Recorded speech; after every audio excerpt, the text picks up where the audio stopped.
Hello everyone. Today we'll discuss third problem of Coursera starters transformation cost. So सीधा question पे चलते हैं. An integer is called good if when written in binary doesn't contain 101 as subsequence. For example, 4 and 15 are good, 100 and 15, 11111, both of which don't contain 101 as subsequence, while 9 is not good. 9 is not good because it contains 101 as subsequence. Okay, and we have to know that subsequences need not to be contiguous. I hope you know this. Ayush is given an integer n. He can do the following operations on it. Choose an integer x and add 2 raised to the power x to n. The cost of this operation is 2 raised to the power x. Ayush's task is to find the minimum total cost needed to transform n into a good integer. We know what is a good integer. A good integer is an integer which doesn't contain 101 as a subsequence. Can you help him find its minimum cost? The total cost of a subsequence of moves is the sum of their individual cost. It can be sure always possible to transform n into a good integer. तो पहले हम question समझते हैं. Question में हमें बोला है कि हमें एक नंबर दिया है n और अगर उसका बाइनरी रिप्रेजेंटेशन देखिए, अगर उसके बाइनरी रिप्रेजेंटेशन में 101 आ रहा है तो वो गुड नहीं है. तो हमारा एम क्या है? हमारा एम ये है कि इसको हम गुड बनाएं.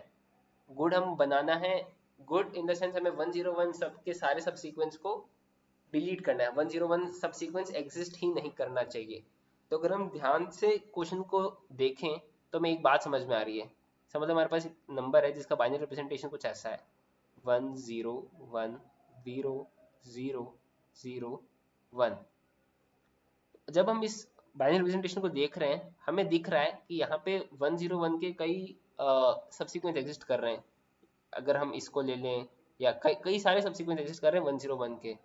तो जो पहला मेरे दिमाग में थॉट आता है कि अगर मैं क्या करूं कि जो दो कॉर्नर के वन हैं, ये जो दो कॉर्नर के मेरे को वन दिख रहे हैं, समझ लो इधर बहुत सारे जीरोस हैं, पीछे भी बहुत सारे जीरोस हैं. हमें ये पता है कि सबसीक्वेंस बनाने के लिए मुझे टू वन चाहिए, वो भी कॉर्नर्स वाले. बाकी अगर बीच में जीरोस हो देयर में बी मैनी इंस्टेंस तो वो सबसीक्वेंस बन जाएगा. तो हमें क्या करना है कि सबसीक्वेंस बनने से रोकना है. तो सबसीक्वेंस बनाने से रोकने से पहले हमारा एकदम ऑब्वियस हमारा जो कहेगा इंट्यूशन कि हम क्या करें. समझ लो पीछे बहुत जीरो ये वन है, तो जो हम बीच के जीरो हैं, जो बीच के हमारे अनसेट बिट्स हैं उनको सेट कर देते हैं. तो हम सोचेंगे ओके हम क्या करते हैं जो अनसेट बिट्स हैं बीच के उनको हम सेट कर देते हैं. तो हमारा नया नंबर क्या बन जाएगा 1 1 1 1 और 1. अब हमें एक चीज पता है कि ये दो वन के बीच में कोई भी जीरो की वो नहीं है, क्या कहते हैं इंस्टेंस नहीं है, कोई भी अनसेट बिट नहीं है. तो इससे एक चीज तो गारंटीड हो गई. क्या गारंटीड हो गई? कि हमारे पास अब कोई भी 101 ऐसा सब्सिक्वेंस बचा ही नहीं. तो हम क्या करेंगे, अब हमारा आंसर, अभी हम आंसर पे नहीं आएंगे, हम पहले ये सोच लेंगे हम सॉल्यूशन तक पहुंचेंगे कैसे. हमें एक चीज पता चलेगी. क्या पता चलेगी? कि ये हमारा एक आंसर एग्जिस्ट हमेशा करेगा, ये तो प्रूव हो ही गया. ठीक है. तो हम क्या करेंगे सारे इंस्टेंस जितने भी जीरोस के जितने भी इंस्टेंस है दो corner ones in the sense जो सबसे पहला मेरा सेट बिट और सबसे आखिर का सेट बिट, उन दोनों के बीच में जितने भी जीरोस होंगे उनको मैं सेट बना दूंगा. तो मेरे पास ये नंबर आ जाएगा और मेरे पास और इसकी जो वैल्यू होगी माइनस जो ऊपर वाली की वैल्यू होगी उतने नंबर हम ऐड करेंगे, वो हमारा आंसर होना चाहिए. बट वो आंसर होगा नहीं. वो आंसर हो सकता है भी पर वो ही आंसर नहीं होगा. क्यों? क्योंकि उसने एक और चीज हमें बोली है कि हमें एक और चीज पे ध्यान रखना है कि हमें मिनिमम चाहिए. क्या चाहिए हमें? मिनिमम. ठीक है, ये हमें बात समझ गई, हमें मिनिमम चाहिए. तो अब मिनिमम कैसे ढूंढेंगे हम? तो ठीक है हम चलते हैं अभी वापस. फॉर एग्जाम्पल मेरे पास 18 है, ये 10101, ये 18 का बाइनरी रिप्रेजेंटेशन हमने लिख दिया है. आई होप समझ में आ रहा होगा. ये 18 का बाइनरी रिप्रेजेंटेशन हो गया है. तो अब हम क्या करते हैं जो हमने बात की थी नीचे कि हम 1001 है तो हम कोई भी दो फर्स्ट सेट बिट और लास्ट सेट बिट उन दोनों के बीच में जितने भी जीरो हैं उनको हम सेट बना देते हैं. हमने उनको सबको सेट बना दिया तो मेरा नया नंबर क्या बना 30 बन गया. तो हमें ऐड कितना करना पड़ेगा 30 माइनस 18 नंबर ऐड करना पड़ेगा हमारे आंसर में. बट हम एक और चीज कर सकते हैं ताकि हम आंसर मिनिमाइज कर दें. हम क्या कर सकते हैं? हम ये कर सकते हैं कि जो हमारा सेट बिट है, पहला सेट बिट है, उसके बाद अगर हम ट्रैवर्स करते रहे और हमें जैसे ही हमारा पहला अनसेट बिट मिला, हमें जैसे ही पहला अनसेट बिट मिला उसको हमने सेट कर दिया. फॉर एग्जांपल हम यहाँ से ट्रैवर्स कर रहे हैं लेफ्ट से और हमें पहला हमारा अनसेट बिट मिल गया, हमने उसे सेट कर दिया और हेंस बाकी जितने भी है उन्हें अनसेट कर दिया। तो वो जो नंबर होगा, वो जो करंट नंबर है, जो करंट नंबर है उससे बड़ा होगा। थोड़ा सोचिए, क्या ये नंबर हमेशा जो हमारा करंट नंबर है, जो करंट नंबर जो हमने देखा था जिसके बीच में दो वंस है, और उसके बाद हम क्या कर रहे हैं, हम लेफ्ट से आ रहे हैं, ट्रैवर्स कर रहे हैं, और जैसे ही मेरा जब हमें पहला अनसेट बिट मिला उसको हम सेट बना दे रहे हैं, तो हमारे पास एक नया नंबर मिलेगा। वो नंबर क्या इनिशियल नंबर से बड़ा होगा? पॉज करके सोचिए। तो हाँ, ये हमेशा गारंटीड है कि हम भले कुछ भी हो जाए वो नंबर हमेशा इनिशियल नंबर से बड़ा ही होगा, नो मैटर व्हाट। तो हम क्या करेंगे, उसको क्या कर देंगे, सेट कर देंगे। तो हमने क्या कर दिया, उसको सेट कर दिया। अब इसकी वैल्यू निकालते हैं। तो इसकी वैल्यू आ गई हमारे पास 24, और पहले हमारी वैल्यू क्या आ रही थी, 30। तो छोटा क्या हुआ, 24। तो यू ऑब्वियसली नो कि 24 minus 18 will be less than 30 minus 18। तो ये हमें ये प्रूव हो गया कि ये हमेशा मिनिमम वैल्यू देगा। और इससे एक और चीज, अब इससे हमने एक और चीज कर दी, क्या कर दी कि हमने ये जितने भी क्लस्टर्स जो हमारे थे, जैसे ये वाला फेस था 10001, हमने क्या कर दिया, हमने ये जो फेस था 00 उसको हटा दिया और केवल यहाँ पे एक 1 रख दिया। तो अब 101 का कोई इंस्टेंस बन ही नहीं सकता। मैं तुम्हें एक और एग्जांपल दिखा देता हूँ ताकि तुम्हें और क्लियर हो जाए। समझ लो हमने कोई बड़ा नंबर लेते हैं, हमने नंबर लिया 1011000101। तुम्हें अब इधर बहुत सारे इंस्टेंस दिख रहे होंगे किसके, 101 ऐसे सबसीक्वेंस के। अब इसका आंसर क्या होना चाहिए जो हमने ऊपर डिस्कस किया? अगर हम उस हिसाब से सोचे तो मैं तुम्हें क्या बोला कि हम लेफ्ट से ट्रेवर्स करेंगे, ट्रेवर्स करते रहेंगे, और जैसे ही हमें पहला अनसेट बिट मिलेगा उसको हम सेट कर देंगे, और बाकी उसके बाद जितने भी सेट बिट्स हैं उनको जीरो कर देंगे। ये मैंने बोला।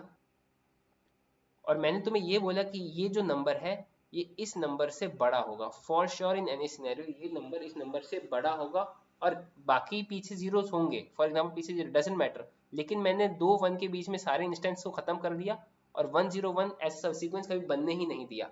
तो अब ये जो नया नंबर है ये मेरा, समझ लो इसकी वैल्यू कुछ कुछ भी हो, समझ लो इसकी वैल्यू y है और इसकी वैल्यू x है। तो y minus x will be always minimum, will always be minimum, क्योंकि हमने ये वाला सेट बिट जो हमारे राइट साइड से पहला अनसेट बिट था उसको सेट कर दिया, बाकी सबको जीरो कर दिया। अगर फॉर एग्जांपल हम जो इनिशियल केस कह रहे थे कि ये वाले इसको भी हम सेट बना लेते तो ये हमारी वैल्यू को ऐड ऑन करते, पर हमने इसको मिनिमाइज कर दिया, हमने हम ऐड नहीं करेंगे, हम केवल एक ऐड करेंगे और सबसे बड़ा वाला जो सबसे बड़ा सेट बिट अनसेट बिट है उसको हम ऐड करेंगे अपने आंसर में, और फिर हम अपना नंबर बनाएंगे। तो वो नंबर हमेशा 101 का उसके अंदर कोई इंस्टेंस नहीं रहेगा, सबसीक्वेंस नहीं रहेगा, एंड हेंस हमारे पास आंसर आ जाएगा उसकी वैल्यू y माइनस एक्स। अब इसके कोड को समझते हैं, हम कोड पे चलते हैं। तो हम पहले क्या करेंगे, n इनपुट लेंगे और हम फाइंड क्या करेंगे, हम फाइंड करेंगे कि हमारा लास्ट सेट बिट कौन सा है, last set bit from left, पहला सेट बिट या सबसे लास्ट सेट बिट। तो हमें पता ही है, सीधा हम काउंट कैसे कर लेंगे, n के थ्रू जाएंगे, n/2 करते रहेंगे जब तक वो रिमाइंडर जीरो नहीं आएगा, और हर इंस्टेंस काउंट करते रहेंगे। तो जितना हमारा काउंट होगा वो हमारा लास्ट सेट बिट होगा। ठीक है, कोई इशू नहीं है। अब यहाँ से हमें हमें फर्स्ट इंस्टेंस अभी तो चाहिए, हमें दो वन के बीच में एक और चीज हम अगर हम नोटिस करें तो हमें केवल दो वन के बीच में पता लगाना है ना कितने जीरोज हैं या नहीं है। तो पहला तो हमने पता चला एमएसबी से, अब हमें यहाँ से चल के पता लगाना है कि यहाँ से मेरा पहला वन कब आया है। तो यहाँ से पहला वन चलने के लिए हम जीरो से ट्रैवर्स करूंगा 30 तक, 30 बिट्स हैं, और अगर मेरा कहीं भी 1 सेट आ गया तो वैल्यू 1 करके और ब्रेक कर दूंगा। तो कि मेरा फर्स्ट इंस्टेंस मेरे को पहला पोजीशन मिल गई सेट बिट की और लास्ट पोजीशन मिल गई सेट बिट की। यहाँ तक सब क्लियर है।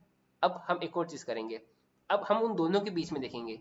तो हमें दोनों वैल्यूज मिल गई, दोनों की दोनों वैल्यूज मिल गई, लेकिन अगर समझ लो इन दोनों के बीच में सारी ही वैल्यूज सेट है तो हमें तो आंसर देने की जरूरत ही नहीं, क्योंकि इसमें वन सब्सिक्वेंस एग्जिस्ट कर ही नहीं सकता। अगर इनके बीच में सारी वैल्यूज सेट है तो देर इज नो सिनेरियो कि यहाँ पे 101 सब्सिक्वेंस एग्जिस्ट करे।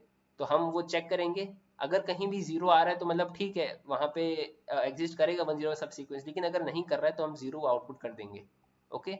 तो अब हम क्या करेंगे, अब हम अपना आंसर बताएंगे जो फाइनली आंसर तक हमें पहुंचना है। ये हमारा फाइनली आंसर जिस पे इस नंबर को हम ट्रांसफॉर्म करेंगे। और हम क्या करेंगे, वैल्यू वैल्यू क्या था हमारा, if we go through the value, value is the most last set bit, मतलब लास्ट सेट बिट जो नंबर का होगा वो, वहां से हम ट्रैवर्स करेंगे वैल्यू -1 तक, और जो हमारा फर्स्ट सेट बिट है वहां तक ट्रैवर्स करते रहेंगे। और हम वहां तक चलेंगे, वो पहला बिट जो हमारा अनसेट होगा, वो पहला बिट, इसको हमने बिट जो हमारा अनसेट होगा उसको हम स्टोर कर लेंगे इंडेक्स में कि हाँ भाई ये हमारा पहला बिट है जहाँ पे बिट हमारी अनसेट है, नो इश्यूज।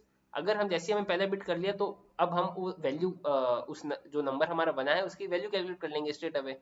आंसर के अंदर 2 raised to power i मतलब वैल्यू, फॉर एग्जांपल हमारा नंबर बना 1110000, ये नंबर मिला, तो हम इसकी वैल्यू कैलकुलेट कर लेंगे straight away. 2 raised to power जो भी इसका होगा ऐड करके नंबर बना देंगे, कोई इसमें दिक्कत ही नहीं है, हमने ये नंबर बना दिया आंसर ऐड करके। अब कुछ नहीं करना है, जो हमने आंसर बना दिया है उस आंसर में से हमें n माइनस कर देना है, क्योंकि इतने नंबर हमें ऐड करना पड़ेगा, तो स्ट्रेट अवे वही हमारा हमेशा आंसर होगा। That's all for today. अगर आपको कोई भी डाउट है किसी भी तरह का, प्लीज़ कमेंट सेक्शन में लिख दे। Thank you.